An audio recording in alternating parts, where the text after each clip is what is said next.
입을 크게 큰 소리로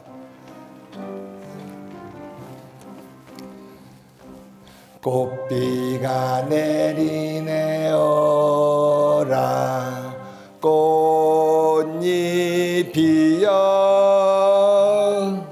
그 옛날 부처님이 보살로 계실 때 연등불전에 실다이 꽃을 뿌리시듯 꽃비가 되어 내리시네 자비하신 부처님이 빛으로 내리시네 오 삼천대천 세계의 완이 비추이는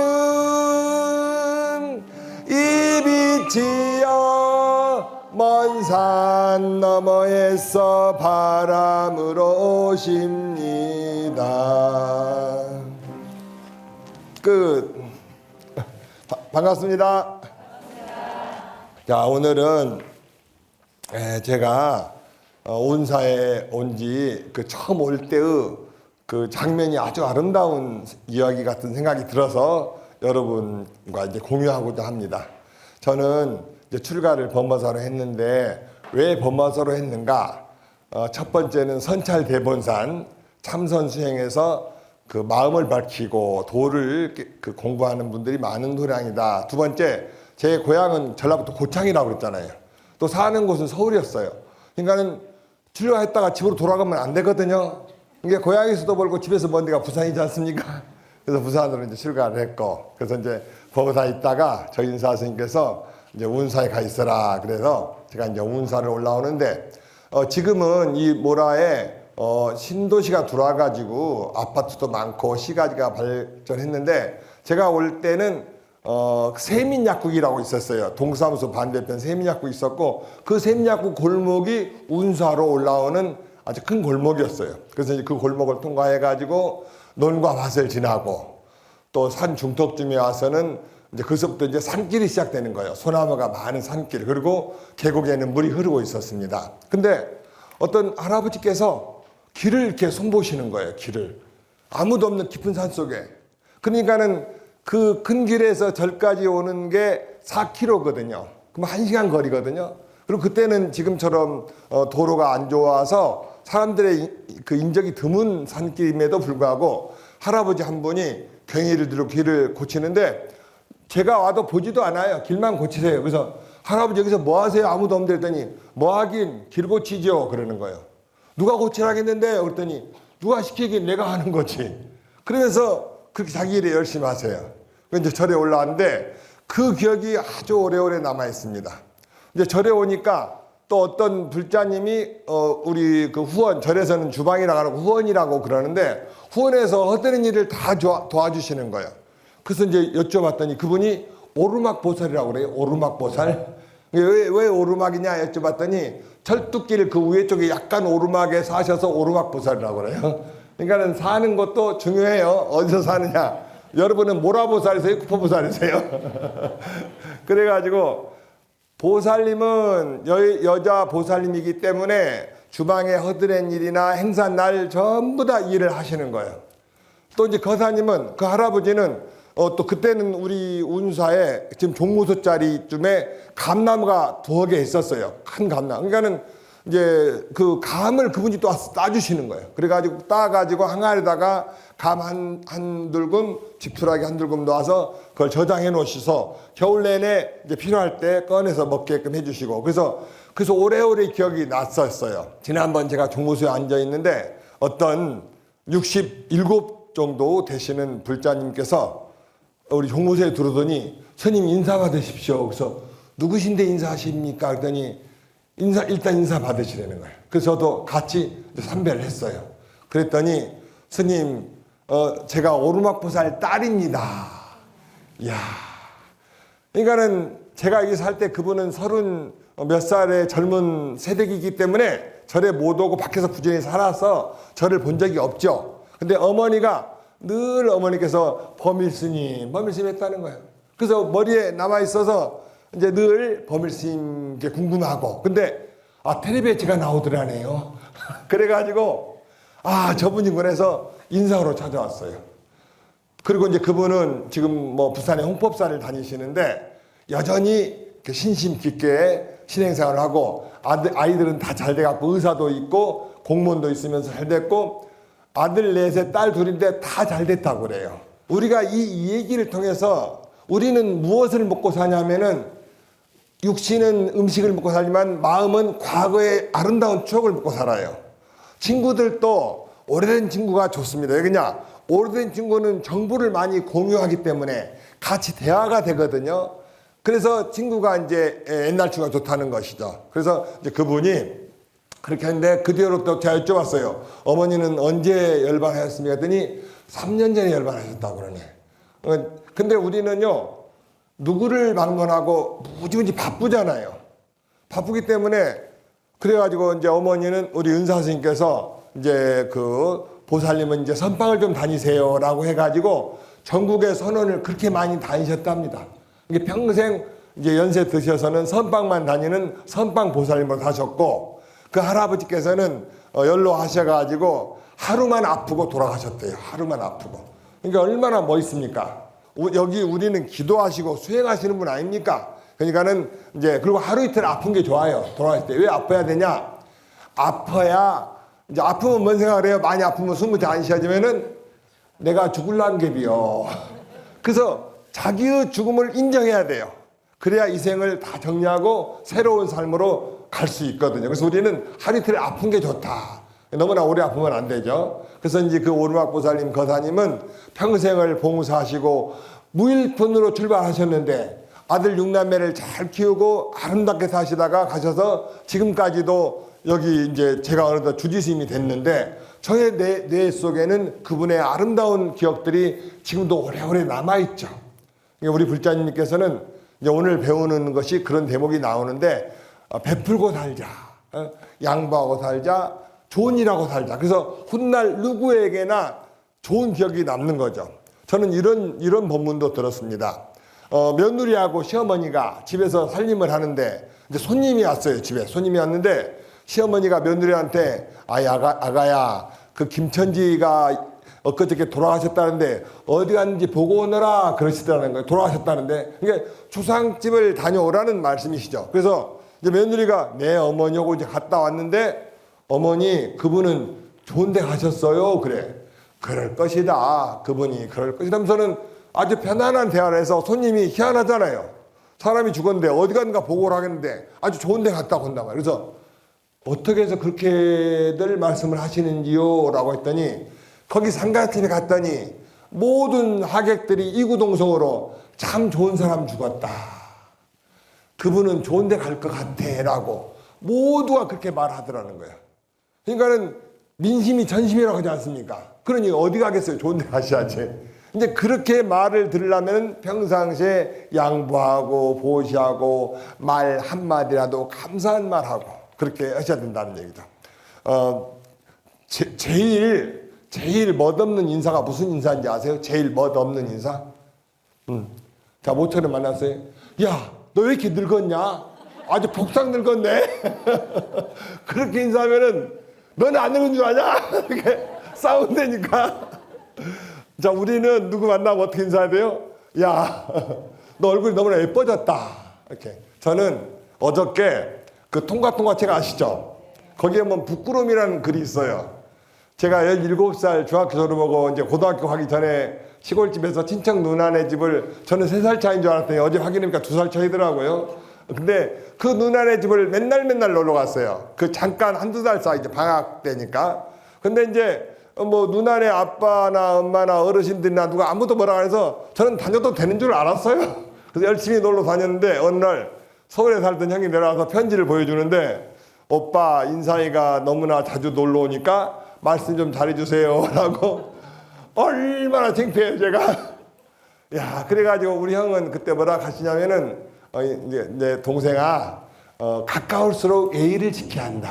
적어 놓으시죠. 가까울수록 예의를 지켜야 한다. 그래서 자녀들에게도 아빠 엄마가 아무리 친해도 아빠 엄마로서 공경할 부분은 공경해야 되고 말도 경어를 쓰는 것이 좋죠. 가까울수록 예의를 지켜야 되니까. 저는 그 어릴 때 그 말 들은 것이 지금까지도 소중한 가슴의 교훈으로 남아 있습니다. 그래서 그 누나가 어저께 이제 제가 유명해지니까 저를 이제 인연이 돼서 서동산에 오셨어요. 그래서 이제 누나가 오시고 누나 엄마가 지금도 살아 계시더라고요. 84인가 되신데요. 그래가지고 그러니까는 무려 몇십 년 만에 만나는 거예요. 40년도 넘었죠. 야, 만나자마자 내가 누나는 더 예뻐졌어요 그랬다니까. 누나는 더 예뻐졌다고. 동생도 더 예뻐졌다고. 승모님은 84살인데도 그 옛날과 똑같다는 거. 자, 여러분, 이게 거짓말입니까 참말입니까? 이 정도 말 못하면 거짓말이라는 뜻이죠. 참말입니다. 저는 그렇게 봤어요. 왜 그렇게 보느냐? 여러분은 제 3자라서 인정을 못 하시겠지만은 저랑 그분들은 같은 세월을 같이 먹고 있었거든요. 그러니까는 같이 늙어갔고, 그러니까는 똑같죠. 그 옛날과 똑같은 거예요. 그러니까는 그리고 예쁘다, 미흡다, 더럽다, 깨끗하다는 우리 지난번에 배웠잖아요. 반야신경에서. 지극히 주관적이에요. 아름다운 마음씨가 유지되면 예쁜 거죠. 늘 우리는. 그러니까 저는 그 누나를 봤는데 그대로 여전히 예쁘시고 누나는 65인가 되셨더라고요. 그래서 전혀 아줌마가 아니더라고요. 그들 예쁘다. 그래서 우리는 자 오늘 중요한 거 불교를 배우는 거는 무슨 우주에 가서 새로운 법칙을 가져오는 게 아니라 일상의 삶에서 내가 말 한마디 한마디를 아주 곱게 해서 그 말이 씨가 돼서 나의 삶도 행복해지고 남도 행복해지면 그게 불교를 잘하는 겁니다. 인사는 어떻게 한다? 야, 얼굴이 참 좋아졌구나. 또 어떤 사람은 아주 오랜만에 이제 그 시동생을 만났는데 시동생은 이제 군인이었다고 해요. 근데 아주 오래 만났는데 아니 형수 아직 안 죽었어? 죽었다 하던데 아니 살아있는 거예요. 그러니까는 이 보살님이 앞에서는 말 못하시고 집에 가서 하루를 울었대요. 얼마나 서럽고 슬픈지. 여러분 문득 내가 죽었다 해봐요. 이 세상에 내가 없다는 거 대단히 슬프지 않습니까? 그래서 하루를 울었대요. 세상은 별 사람이 다는데 그 사람은 전혀 공부를 하지 않고 사유하지 않고 말 한마디 한마디가 얼마나 소중한지를 몰라서 그렇게 쉽게 말하는 사람은 말을 신경 쓸 것도 없어요. 아시겠죠? 그 우리 누나네 댁은 어제 대웅전에서 절을 처음 해보셨대요. 그래서 절 할지를 모르셔서 제가 부처님 앞에 삼배를 하는 겁니다. 또 이렇게 신중단에 전화했는데 봉투로 막 돈을 넣어서 돈 안 내도 됩니다. 그랬거든요. 그랬더니 이런 데서 돈 내야지. 그래서 돈을 넣더라니까. 자, 그래서 그렇게 우리는 근데 이제 여러분 여기에서 우리 기억해야 될 거는 누가 그렇게 좀 내게 굉장히 상처되는 말을 하더라도 상처받지 마세요. 왜냐하면 우리가 공부를 하는 것은 그런 것에 강해지기 위한 거예요. 이렇게 강해지기. 누구 말에 상처받지 말자. 왜 그러냐? 세상은 별 사람이 사는데 어떻게 모든 사람들 말에 다 내 비유에 맞을 수 있겠어요? 무시해버리고 네가 그러든 말든 나는 그대로 어떤 존재다? 신비로운 존재다. 그리고 내 육신이 조금씩 변하는 것은 이 아름다운 변화인 거다. 그렇게 해서 흔들리지 마셔야 되죠. 또 이제 제가 그 얘기를 누구한테 했더니 어떤 분이 뭐라 하냐면 어떤 사람이 사업도 어려워지고 삶이 삭막해서 자살을 하려고 이제 그 연구하면서 어디 가는데 모처럼 만난 사람이 아주 반갑게 인사하면서 이렇게 얼굴이 이렇게 신수가 좋냐고 인사를 하더래요. 자기는 죽으려고 지금 마음먹고 있는데 그래서 얼굴을 다시 봤더니 괜찮더라네. 그러니까 이 사람이 죽지 않고 다시 사업을 시작했다고 합니다. 그러니까 이렇듯 우리가 말 한마디 한마디는 상대방에게 힘을 주기도 하고 새로운 삶을 열어주기도 하는데 우리 불자들은 그 전수경에서 있죠. 내가 도산지옥에 가면은 도산이 무너지고 화탕지옥은 연꽃이 되고 그런 말 있죠.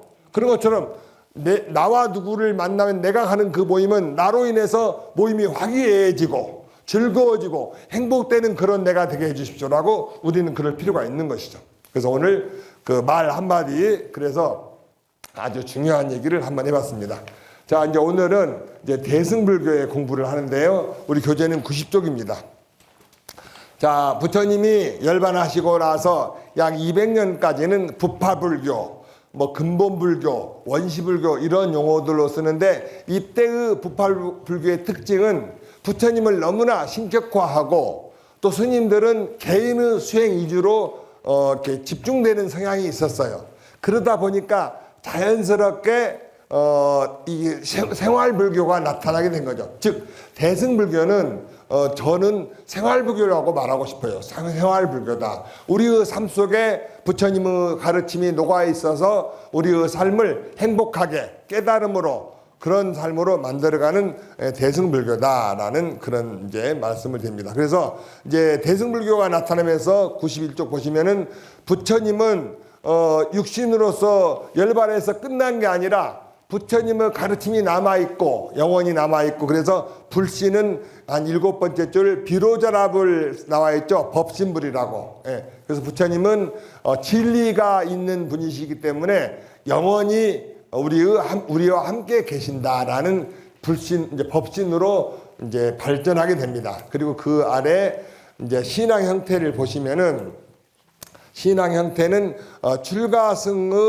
수행에서 제가 불자들의 이주로 발전해서 사리탑이 나타나게 되고, 함께 공부하는 그런 예배, 뭐 불공, 그 연불 이런 것들의 수행 방법이 새로 생겨나게 됩니다. 그러니까는 우리가 오늘 이 시간에 또 한번 정리해야 될 것은, 수행이라고 한다면은 참선만 하는 게 수행이 아니라 연불하는 것도 수행이에요.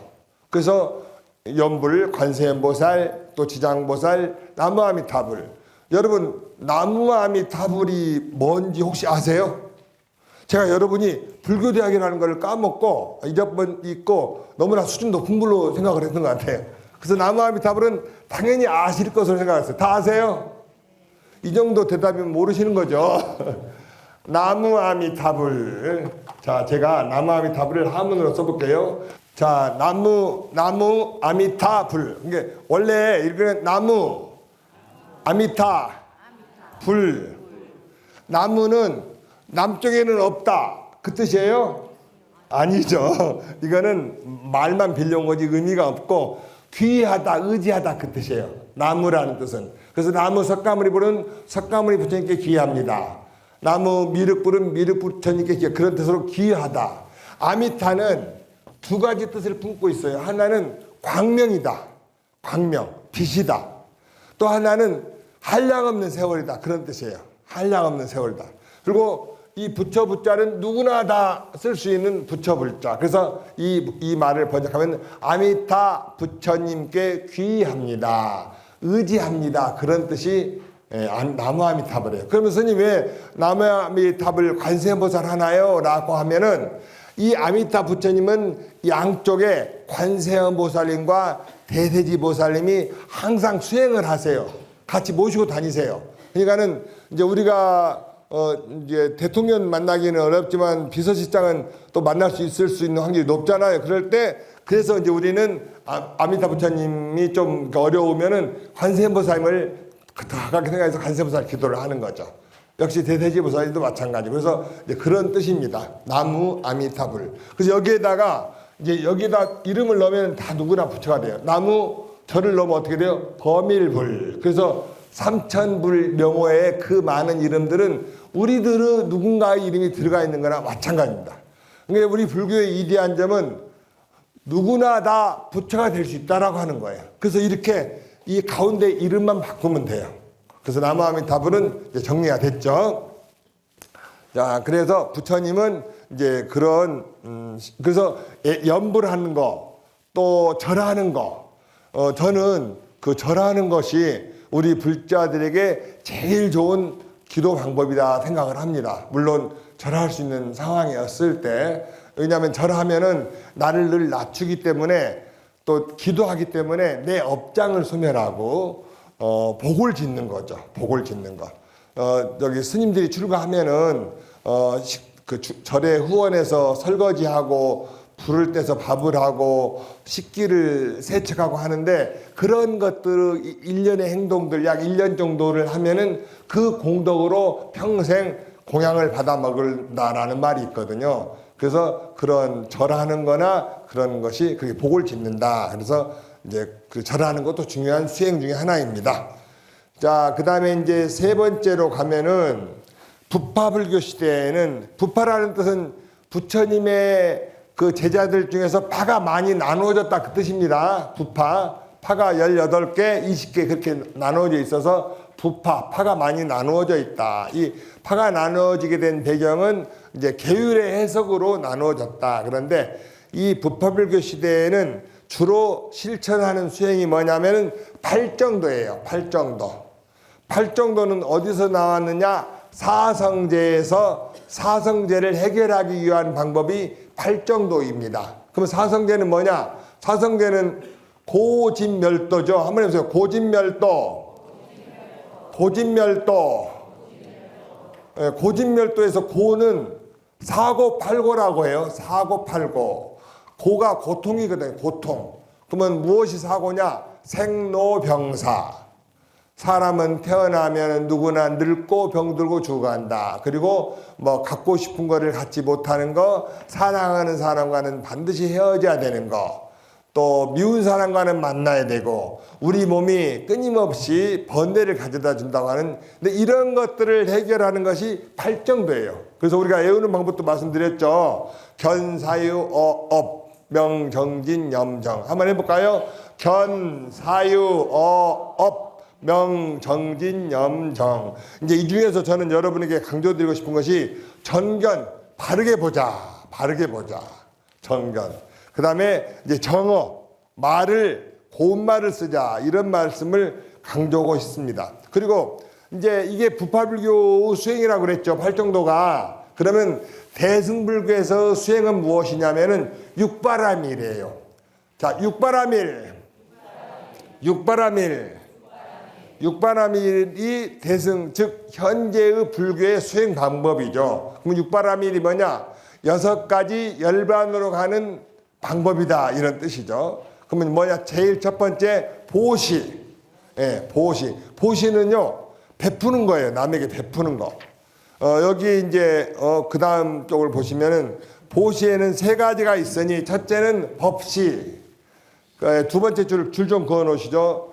여러분께서 책을 읽어보고 오시지 못할 정도로 바쁘시지 않습니까? 그러니까 줄을 그어 놓으셔서 바쁘실 때는 줄만 그은 거 한번 읽어보시기를 바랍니다. 그래서 법시, 두 번째는 제시, 세 번째는 우회시. 이게 이제 보시의 3가지인데, 법시는 제일 큰 법시는 뭐냐면은 부처님의 진리, 부처님의 가르침을 우리 가까운 분들에게 전해주는 거예요. 가까운 분들에게. 저는 절에 있으면서 가장 안타까운 게, 우리 불자들은 너무나 부드러우세요. 착하시고. 왜 그러냐? 자기는 절에 다니는데 어떻게 다녀요? 가만가만 다녀요. 아무도 모르게. 그래서 누가 절에 다니는지를 몰라. 아파트 살아도 저분이 어디 다니는지 안 알려줘요. 그리고 애들한테는 뭐라고 그래요? 종교는 자유니까 네 알아서 가라. 그래가지고 엉뚱한 데를 간다니까. 그러신 분 계시죠? 그렇지 않은 분만 한번 손 들어보세요. 그렇지 않은 분. 계시네. 자, 오늘 이 시간 이후로는 내가 너를 낳아서 키웠으니까 너는 꼼짝 말고 절에 다녀라.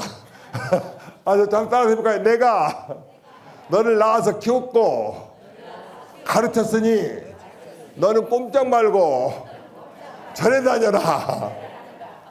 3번 시작. 내가 너를 낳고 키우고 가르쳤으니 너는 꼼짝 말고 절에 다녀라. 만약 딴 곳에 가면은 내가 죽어서도 널 미워할지도 몰라. 이제 제가 이렇게 말씀드리는 것은, 자녀를 진정으로 사랑한다고 하는 것은 자녀에게 위대한 부처님법의 바다에 들게 하는 거예요.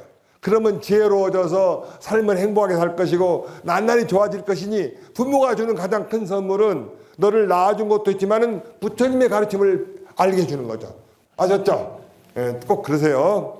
그래서 이제 법시의 제일 큰 부분은 부처님의 가르침을 전달해 주는 거다. 두 번째는 약을 알려주는 거, 좋은 의사를 소개해 주는 거, 그것도 법시에 들어가요. 좋은 정보를 나누어 주는 거. 제가 어제 저는 또 이제 어떤 거사님을 만났는데, 이 거사님은 위산으로 음식을 잘 못 먹는데요. 막 넘어오고. 그런데 어떤 친구가 그 생 감자를 그걸 갈아서 먹으라고 그랬다는데요.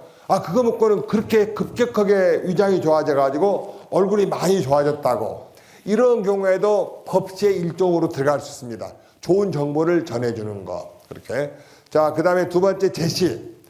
제시는 이제 물질적인 것을 보시해 주는 건데요. 배고픈 사람에게는 뭐니 뭐니 해도 음식이 최고입니다. 그러니까 우리나라가 6.25를 거치면서 미국에서 우리나라를 들어올 때 뭐과 무엇으로 들어온지 아세요? 그러니까 이제 우리 불교대 학생 여러분께서는 이걸 한번 들어놓으실 필요가 있어요. 우리는 우리의 것을 제대로 정리하지 못하고 외세에 흔들려 버릴 수 있는 상황에 처했었다라고. 왜 그런가 하면은 조선조라고 하는 거, 조선시대는 무슨 시대냐면은 왕과 양반들만 소주하고 민초들은 정말 그렇게 어려웠어요. 그러니까 양반들이 데려다 때려 이렇게 폭행을 해도 아무렇게 항의할 수가 없었고 그런 부분이 많았는데 우리나라 조선시대는 즉 인권이 유린되고 있었던 시대였다라고 볼 수 있는 이게 봉건주 옛날 시대죠. 근데 조선조가 붕괴되면서 우리가 어디로 넘어갑니까? 일제로 넘어갑니다. 일제로. 일본이 바로 이제 우리나라를 지배하죠. 그럼 일본이 36년을 지배하면서 뭘 했겠어요? 너 그 조선족은 핫바지다, 바보다, 멍청하다, 맨날 당파 싸움하면서 우리를 굉장히 위축시키는 그런 세뇌 교육을 시켰죠. 심지어는 그 교육에 물들어가지고 뭐 일본이 우리를 정치하지 않았다면 우리가 굉장히 낙후되었을 거라고 하는 그런 마인드까지 들어가게 할 정도로 세뇌를 시켰죠. 그래서 일본 시대가 우리 인권을 또 이렇게 더 위축시켰는데 일본이 물러가면서 우리가 어디로 넘어갑니까? 미국으로 넘어갑니다. 미국이 들어오죠. 그래서 미국이 들어오면서 뭐냐 하면은 선교사와 우유, 빵을 밀가루를 가지고 들어옵니다. 그래서 배고픈 사람들이 밀가루를 주면서 교회 나오라고 합니다. 그리고 연세대학교, 서강대학교, 이화여대 그런 미션 스쿨을 세우면서 고급 엘리트 지식인들을 거기서 키워내요. 그러면서 그 당시 양복 입고 성경대 들고 다니면은 이렇게 일반 보통 사람들은 저 사람들은 인텔리인데 되게 멋있다라고 자연스럽게 교회 다니는 것을 좋게끔 보이는 그런 그것도 있었습니다. 그래서 우리는 우리 것을 한 번도 제대로 우리의 스스로를 조명해 보지 못하고 지금까지 흘러와 버렸다는 겁니다. 그래서 한 번쯤 우리가 우리의 역사를 생각해 보면서 우리 것을 새로 정립해 보는 시간도 필요하다라는 생각이 들어갑니다. 그래서 어쨌든 여러분 오늘 이 시간 이후로 불교는요. 불교가 인도에서 발생해서 우리나라 동남아 세계를 다 다닐 때까지 한 번도 불교 때문에 전쟁한 적이 없습니다. 한 번도. 그만큼 함께 하는 종교죠. 근데 이제 다른 종교는 지금도 쌈박질하고 있지 않습니까? 그러니까 우리가 그런 부분도 한번 고려해 보자. 그래서 이제 제시는 미국에서 우리나라의 선교사와 빵, 밀가루를 가지고 들어오면서 그분들에게 이제 음식을 제공하면서 자연스럽게 선교를 했다라고 하는 부분. 그래서 일단 배고픈 분들에게는 제일 중요한 게 음식을 제공하는 겁니다. 그래서 우리 불자들께서도 주변에 배고픈 분이 있다면은 함께 나누는 그런 생각했습니다. 우리 절에서도 여러분이 희주한 쌀을 이렇게 여러분들에게 다 나누어 드리고 있습니다. 밥도 같이 해서 드리고 해서 함께 하는데 그런 제시. 그다음에 이제 무예시는 뭐냐 하면은 요즘 고독사가 많습니다. 고독사. 무예시는 외로운 분에게 친구가 되어주는 거예요. 자, 여기에서 아주 중요한 일이 있어요. 뭐가 있냐? 미국에서 이런 일이 있어요. 이제 컴퓨터를 켜놓고 말을 하면은 이제 거기서 컴퓨터가 말을 또 해줘요. 그래서 내가 있지 어릴 때 엄마한테 내가 잘못했는데 늘 엄마한테 내가 미안했어. 그러면 그래요. 그 엄마 얘기 좀 더 해주세요. 그래. 그러면 그래서 우리 엄마는 이러저러해서 이랬어. 그러니까 그래요. 그렇군요. 하면서 이 컴퓨터는 그래요. 그 얘기 한번 더 해주세요. 그러세요라고 그 말만 입력이 돼 있어요. 2시간을 대화해요, 사람이. 대화가 끝나고는 이 사람이 너무나 고마워했다고 하면서 인사하면서 가는 거예요. 그래서 마음이 편해야 되는데 이 컴퓨터는 그래요. 그 얘기 한번 더 해주세요. 좋네요. 그렇게 그 얘기만 입력되어 있는 컴퓨터예요. 근데도 컴퓨터하고 대화할 때 그 사람은 친구가 되고 2시간이나 이 얘기를 해서 행복을 느꼈다는 거죠. 이 얘기는 무엇을 말하는가? 우리는 저도 그래요. 누가 무슨 말하면 그러지 말지 이렇게 대번 먼저. 근데 아 그랬어요 라고 일단은 하면서 아 그랬어요. 나라도 그랬겠네요. 아 어떻게 하죠? 라고 이렇게 시작을 해야 대화가 되지. 그렇게 하지 말아야지 왜 그랬어 하면 이 대화가 단절되는 거예요. 즉 무예시는 내 고정관념으로 판사가 되지 말고 그 사람의 입장이 되어서 이해를 하고 막 말을 들어주고 그러자는 얘기죠. 무예시는 친구가 되어주자. 여러분 옆에 얼굴 한번 보십시오. 옆에 한번 얼굴. 지금 여러분 같이 앉으신 분이 얼마나 대단한 분인지 모르세요. 지금 같이 앉으신 분은 어떤 분이냐면은 내가 수천 생을 윤회하면서 이분을 만나려고 원을 세워갖고 지금 만난겨 옆에. 그러니 무슨 말 하면은 아 그랬어요 라고 그렇게 대화를 시작하시는 거죠. 예.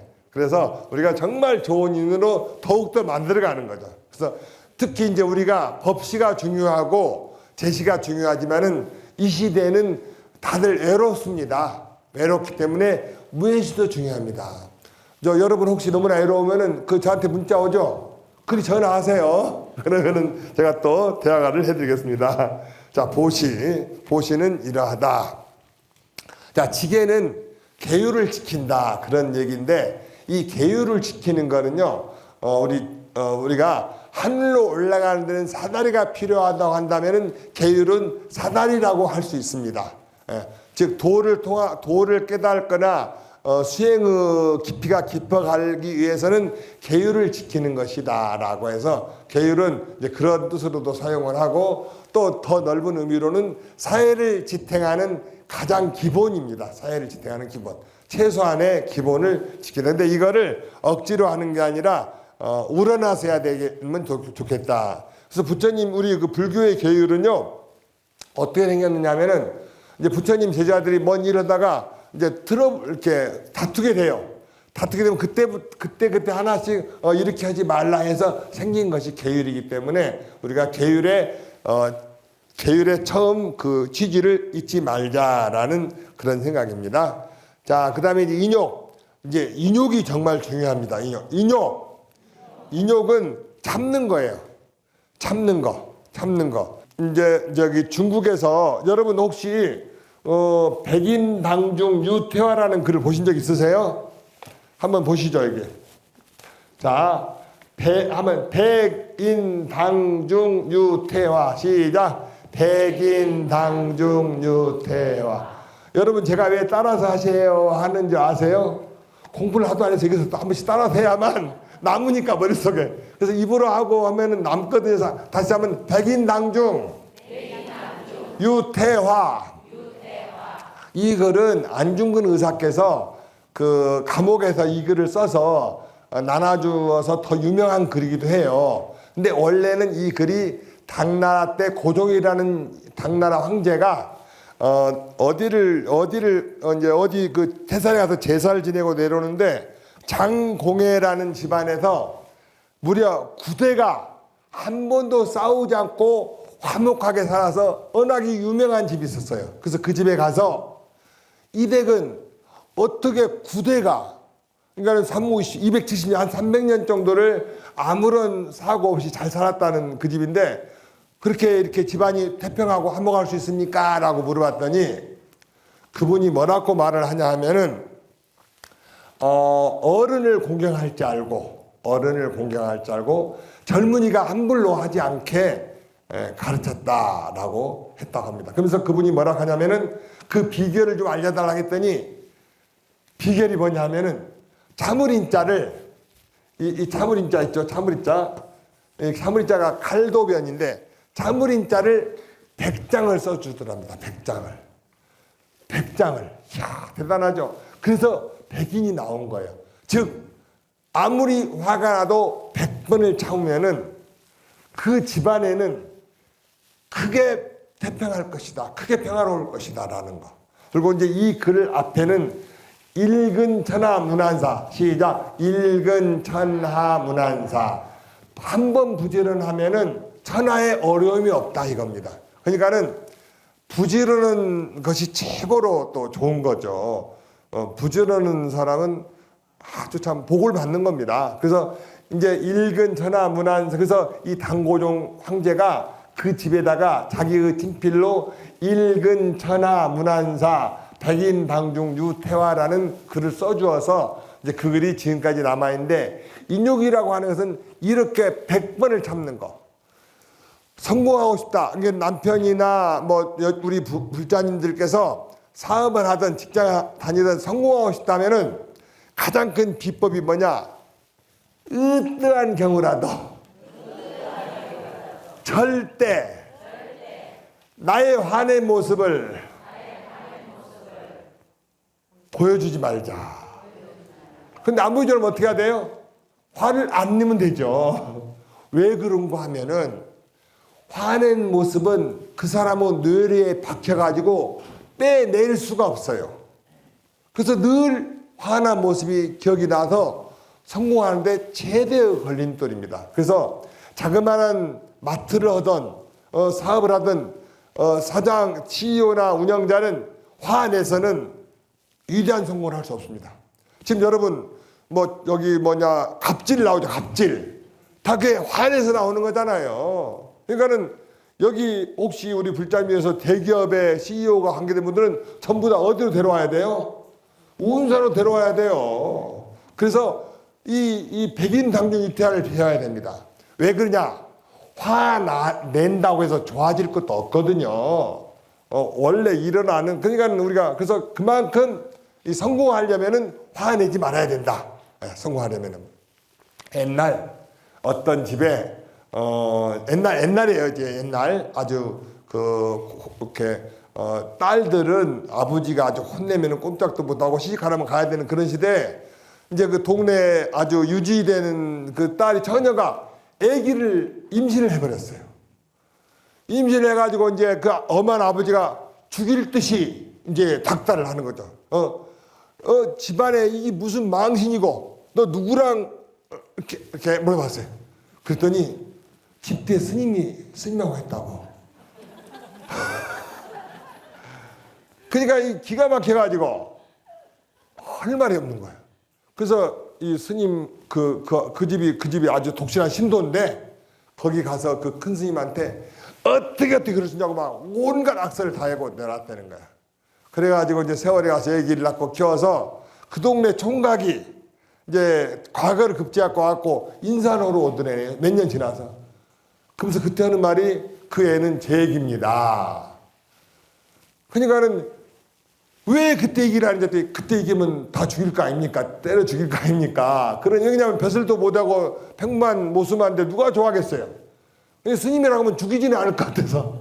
그래가지고 이제 스님이라고 해가지고 그래서 이제 온 식구가 스님한테 참여하러 갑니다. 스님한테 참여하고 스님 그동안 얼마나 욕을 했겠고 온 동네만에 소문이 다 났을 거 아니에요. 그러니까 스님이 아무런 얘기를 하더라도 가만히 계시더래. 그냥 가만히. 그래갖고 이렇게 말씀드렸대. 왜 스님께서 그때 나는 아니라고 말씀 안 하셨어요? 했더니 내가 사실을 다 말하면은 세 사람 목숨이 위험하다. 그 옛날 너무나 옛날 엄한 때니까. 그러니 나는 내가 망가지더라도 사람을 살려야 되지 않겠냐? 그렇게. 그게 바로 인욕입니다. 이 인욕.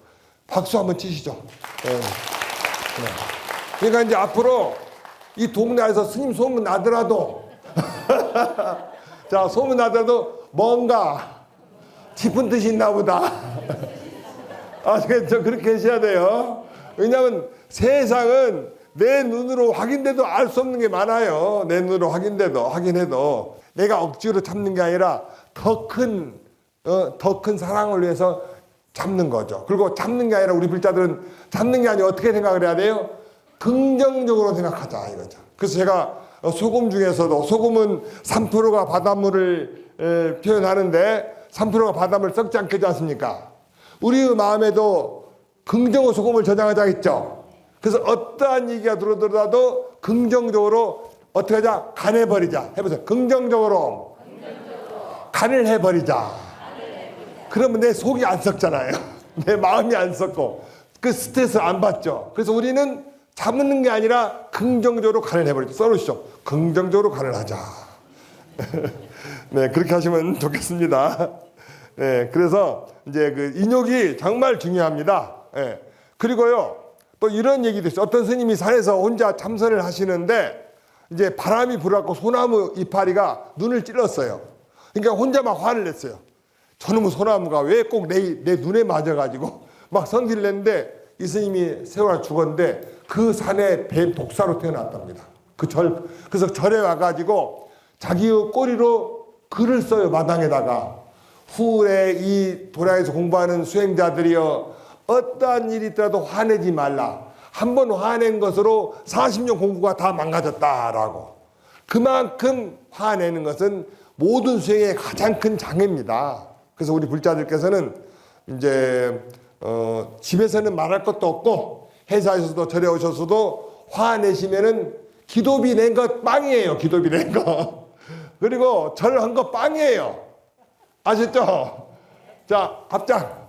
오늘부터 나는 어떤 경우라도 화내지 않으리라. 금생에 성불하는 날까지 화내지 않으리라. 그리고 누가 화내면 어떻게 해요? 자, 화내면 저처럼 환하게 웃으세요. 환하게. 아셨죠? 시작. 환하게. 그래서 여러분을 보면 화내다도 웃게 만들어야 돼요. 우리가 웃게 만들어서 그렇게 해서 하면 좋겠습니다. 자, 합장하시고 시작. 부처님 감사합니다. 불자님 감사합니다. 도반님 감사합니다. 감사합니다.